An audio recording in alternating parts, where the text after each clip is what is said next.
Have you ever noticed how quiet worry can be? How it slips in before your feet touch the floor, turning your breath shallow and your thoughts heavy?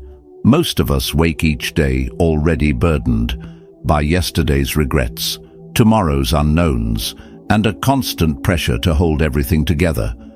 We call it responsibility, but more often it's just overthinking dressed as preparation. And in trying to control everything, we lose the one thing that matters: our peace. Pain doesn't always scream.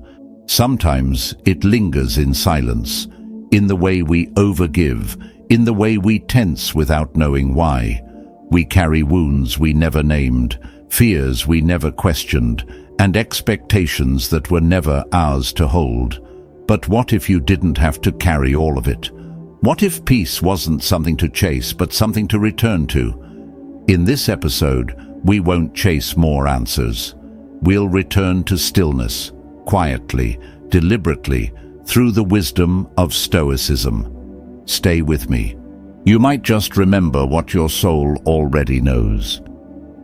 Number 1, your mind is for clarity, not carrying chaos. We've been taught to carry everything in our heads, every worry, every fear, every what if, as if the mind were a warehouse, endlessly shelving emotional baggage for future review. But the mind was never built to hold the weight of the world. It was built to see clearly, to discern, to guide. When we mistake the mind for a container, we fill it with clutter, anxious thoughts about tomorrow, regrets about yesterday, silent arguments that never happened. In doing so, we fog the very tool meant to bring us peace. Epictetus reminded us that men are disturbed not by things, but by the views they take of things. It's not life itself that overwhelms us. It's how we interpret it through a mind clouded with noise. A clear mind isn't achieved by thinking more. It's achieved by thinking less, but with intention. When thoughts rise, observe them without judgment. Ask, is this thought useful? Is it mine, or inherited from someone else's fear or expectation? Write. 5 minutes. Every morning. Empty your thoughts onto paper, not to fix anything, but to release what no longer belongs. Consider it mental housekeeping. You don't cleanse the mind by hoarding thoughts. You cleanse it by letting them pass through. And most of all, stop believing worry is wisdom. Worry is the misuse of imagination. Preparation is action. Presence is strength. Your mind is not meant to trap you. It's meant to liberate you. Use it not to obsess, but to see. Not to spiral, but to still. When you stop worshipping worry, you begin to reclaim your clarity. And in that clarity, you return to yourself. Number 2, worry is misplaced attention. Worry often wears a clever disguise. It looks like care, like preparation, even like responsibility. You tell yourself, I'm just thinking ahead. But look closer. Most of the time you're not planning, you're spiraling. Feeding thoughts that don't serve you, watering fears that only grow stronger. The issue isn't always the problem. It's where your attention is going and what it's creating. As the Stoics taught, attention is power. Marcus Aurelius wrote, "Nowhere can man find a quieter retreat than in his own soul." But that retreat only exists when your focus is rooted in what you can actually control, not in shadows, assumptions, or imagined disasters. When attention is scattered, peace is too. Your nervous system reacts not to reality, but to thought. The body tightens, the breath shortens, and suddenly you're suffering from something that hasn't even happened. So reclaim your mind. Pause. Breathe. Ask, is this thought useful? If not, let it pass. Redirect. Move your body. Anchor your focus in the present, not to escape, but to realign. Every moment you give to fear, you take from clarity. And peace doesn't come from solving everything. It comes from choosing where your attention lives. Choose wisely. Number 3. You're not your thoughts. We rarely speak of thought as an addiction, but perhaps we should. Not thinking itself, but the kind of overthinking that loops endlessly, solves nothing, and quietly drains your energy. The kind that shows up when you're alone, that feels important, but keeps you stuck. This isn't reflection, it's noise disguised as insight. And the more attached you become to your thoughts, the harder it is to hear the truth beneath them. Most people never question what enters their mind. A thought appears, and it's believed. But the mind is not a flawless narrator. It's a storyteller. And often its stories are outdated, inherited, or rooted in old pain. Still, we return to them, not because they're true, but because they're familiar. Because mental loops give the illusion of progress when really you're standing still. Seneca said, "We suffer more in imagination than in reality." And today, that suffering often hides in subtle forms: indecision, anxiety, the inability to sit with a quiet moment. Like any addiction, overthinking can feel like safety when it's actually avoidance. So what's the remedy? Begin by noticing. Ask yourself, is this useful or just familiar? Interrupt the loop. Take a breath. Say out loud, I don't need to think about this right now. Let silence return. Let thoughts pass like clouds, not storms. Because peace doesn't come from thinking more. It comes from realizing you are not your thoughts. You are the one who chooses which ones to follow and which ones to finally let go. Number 4. You're not your emotions. There's a quiet moment, often overlooked, when an emotion begins to rise. It might be anger tightening your chest, fear shortening your breath, or sorrow softening your presence. In that instant, you stand at a crossroads. Will you become the emotion, or will you observe it? Most people never pause long enough to recognize that there's even a choice. They say, I am angry, or I am anxious, as if emotion is identity. But it's not. You are not your emotions. You are the one witnessing them. Emotions are like weather, sometimes calm, sometimes chaotic, but always passing. The danger lies not in feeling them, but in attaching to them. When you mistake emotion for essence, sadness becomes failure, and fear becomes weakness. But the Stoics knew better. In his discourses, Epictetus reminds us, it's not things that disturb us, but our judgments about them. That includes our judgments about what we feel. Emotional discipline isn't suppression. It's presence. It's the ability to sit beside your anger without becoming its servant, to witness your fear without building a home inside it. Imagine you're sitting by a river, and every emotion is a leaf drifting by. Some stir the water more than others. But you are not the river. You are not the leaf. You are the one watching, calm, still, aware. This clarity takes practice. Begin small. When a strong emotion rises, pause. Name it without judgment. I feel anger rising. That simple act creates space. And in that space, there is power. You are not your sadness. You are the stillness underneath. You are not your fear. You are the breath that remains long after it fades. This awareness, that's who you've always been. Number 5. Pain distorts. Don't let it define you. Pain has a voice, and when it stays too long, it becomes persuasive. It doesn't scream, it whispers. It says, this is permanent. It tells you joy is behind you, that healing is a myth, that this weight is now who you are. And if you listen too long, those whispers become identity. You stop seeing life clearly, only through the lens of ache and fear. But this is the illusion. Pain is not the whole story.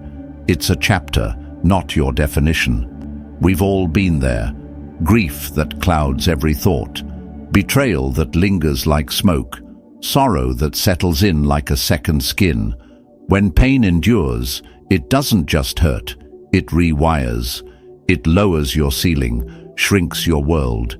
It convinces you to expect less.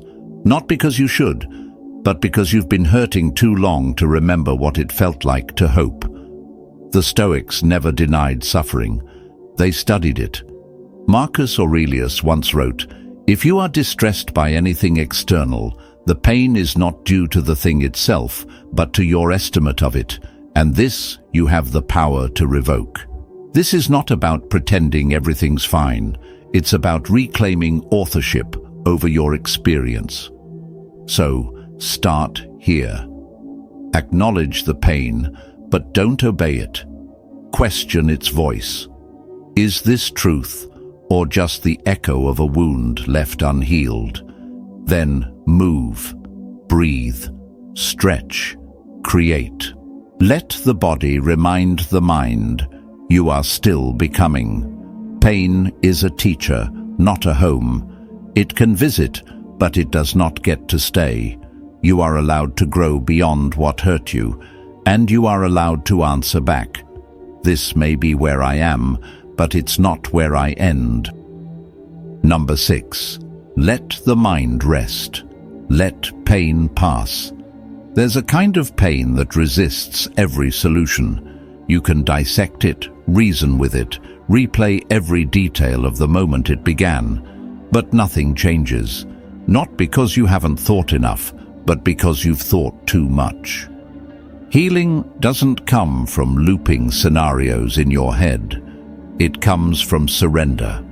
And surrender isn't weakness. It's wisdom. It's the choice to stop resisting what already is, to stop demanding a different past, a cleaner ending, a pain-free path. When you surrender, you say, "This happened, I feel this, and I will no longer fight it." That's when the shift begins, because what you resist persists, and what you allow begins to soften. Some wounds are not puzzles to solve, but mysteries to honor. You cannot outthink grief. You cannot strategize your way through sorrow. The soul doesn't want solutions, it wants space. Space to feel, to process, to be. The Stoic Seneca once said, "What need is there to weep over parts of life? The whole of it calls for tears." That's not despair, it's perspective. Pain is not a failure, it's part of the experience. To feel deeply is not to be broken, it is to be fully alive. Surrender looks like walking slowly through your sadness. It sounds like saying to a friend, "I don't need advice, I just need presence." It means trusting that you don't need all the answers to move forward. Your body knows how to heal, your spirit knows how to mend, but they can only do so when the mind steps aside. Peace will never be found in more analysis. It arrives the moment you stop trying to control the pain and start trusting the process. Number 7. Control is an illusion. Responsibility is not.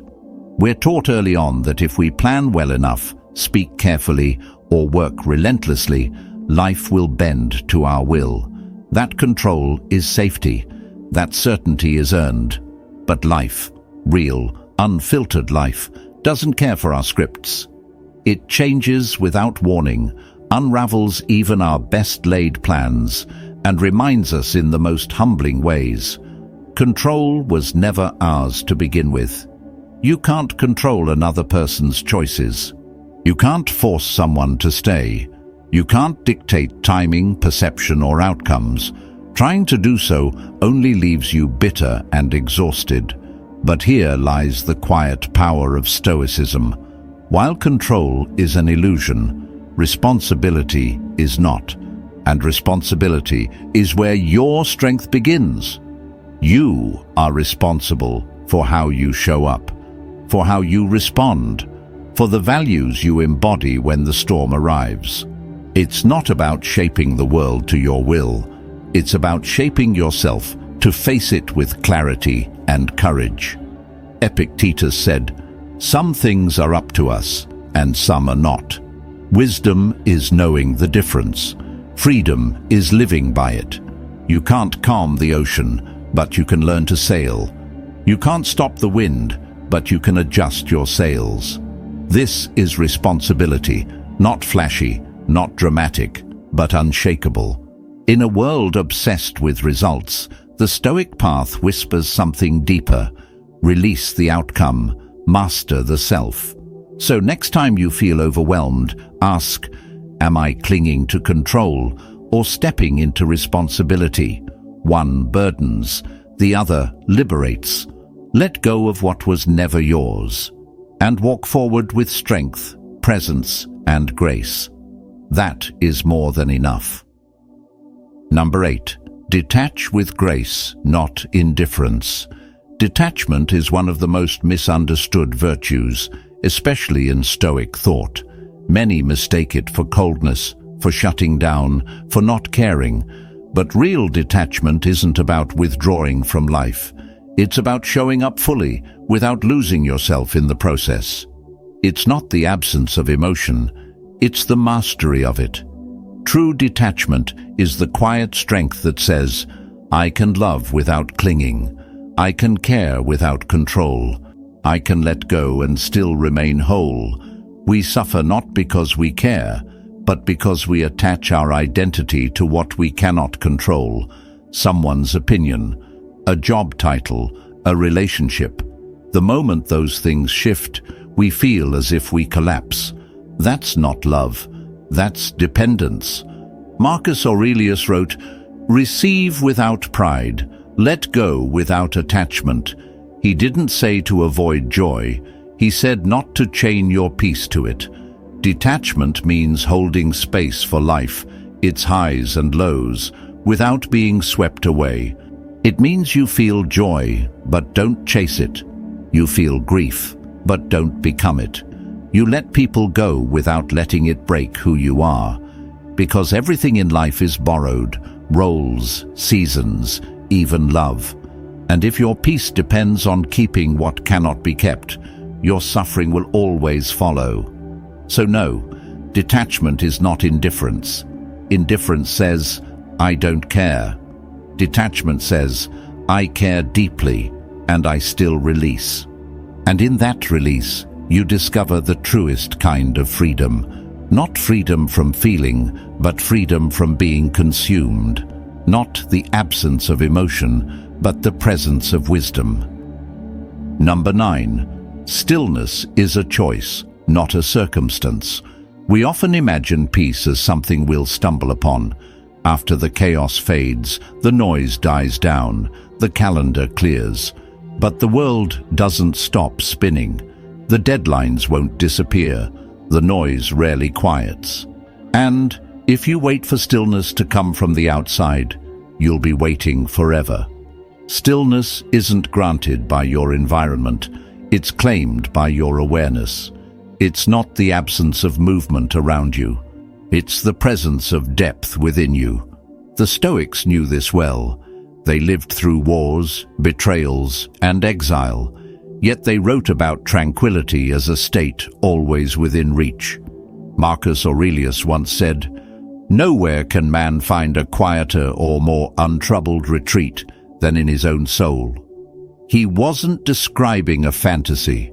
He was teaching a discipline. Stillness doesn't mean avoiding life. It means returning to yourself within life. It's the decision to pause before reacting, to breathe before speaking, to listen before absorbing. It's the art of remaining grounded while the storm swirls. In today's world, distraction is relentless. Messages, opinions, noise on every screen. But the more you react to everything, the further you drift from your center. True stillness is not passive. It's powerful. It anchors you without needing the sea to calm. And you don't need to escape to find it. You need only your own attention. So try this. When life feels overwhelming, don't reach for more. Reach for less. Step away. Breathe. Ask, what do I actually need right now? Not what's urgent, not what's loud, what's essential. Because the world may never be quiet. But you can be. And that is where your real power begins. Number 10. Only the present is real. The present moment is quiet, so quiet that most of us rush past it. It doesn't offer the drama of the past or the anticipation of the future. It just is. And in that stillness, something powerful happens. Pain loses its illusion of permanence. When you're anxious, you're living in imagined futures. When you're dwelling, you're rehearsing old wounds. But in this breath, in this moment, you're simply here. Not because everything is perfect, but because it's real. And the mind, when grounded in reality, has no space to spin stories. Marcus Aurelius wrote, "Confine yourself to the present, not as a retreat, but as a return to strength." Because a mind anchored in the now doesn't get pulled into the past or lost in speculation. It becomes still, and in stillness there is clarity.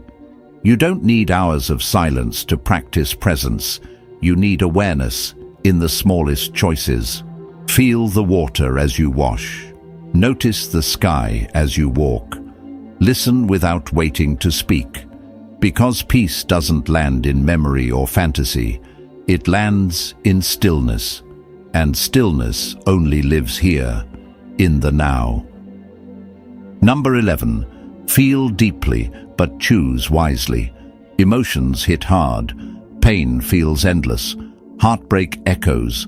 Failure stains. And in those moments, it's easy to believe this is who you are now, that the storm will never pass. But no emotion, no matter how consuming, is permanent.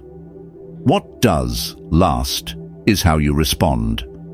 What becomes eternal is not the wound, but the character you forge through it. Too often, we let passing pain define lasting identity. We say, I felt rejected, so I must be unworthy. I felt shame, so I must be broken. But emotions are like weather. You are the terrain beneath it. They pass. You remain. The Stoics warned against mistaking what we feel for what we are.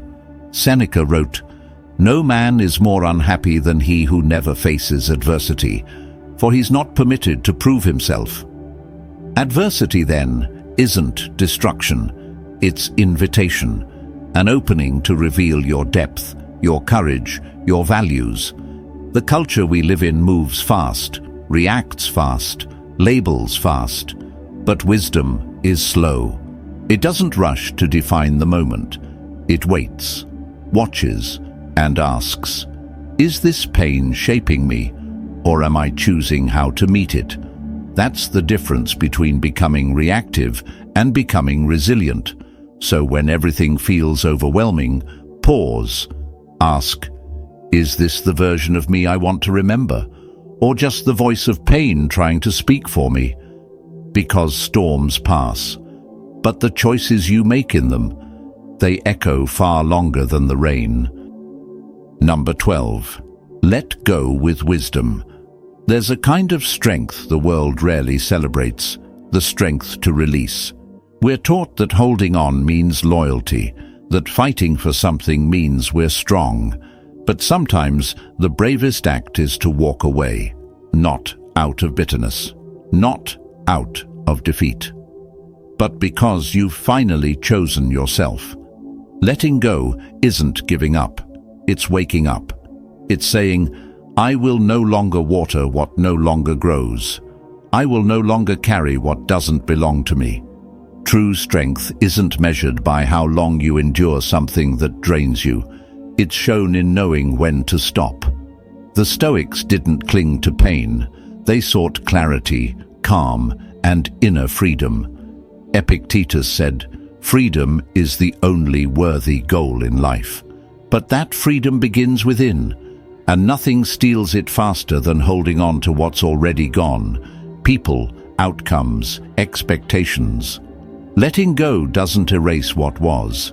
It honors it, but it also honors your growth. Some people were chapters, not the whole book. Some memories were teachers, not destinations. Not everything broken needs fixing. Some things were only meant to shape you for the path ahead. Yes, your mind will crave closure, but peace doesn't always come through answers. It comes through acceptance. Letting go might look like silence, or finally saying no. It might feel like loss, but it's actually liberation. So ask yourself gently, what am I still holding that's holding me back?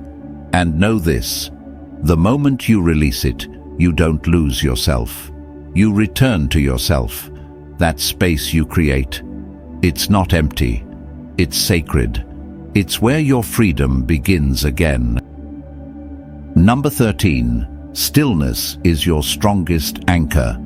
When the world feels unstable, when plans unravel, when people leave and your own thoughts grow restless, what remains?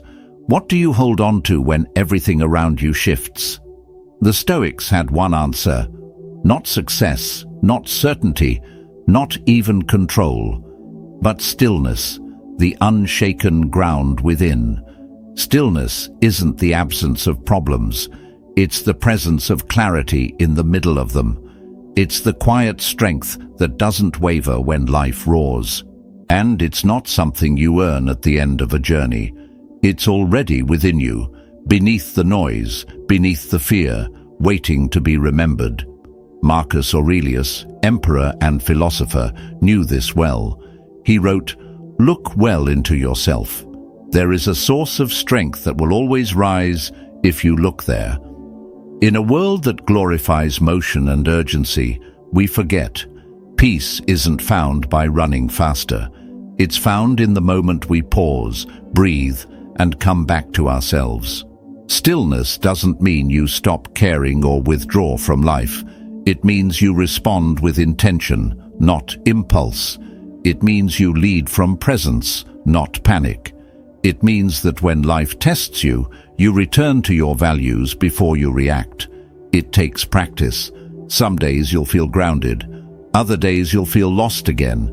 But every time you return, every breath you take in awareness, you grow stronger. So if life feels heavy, come back to now, to your breath, to your body, to your inner anchor.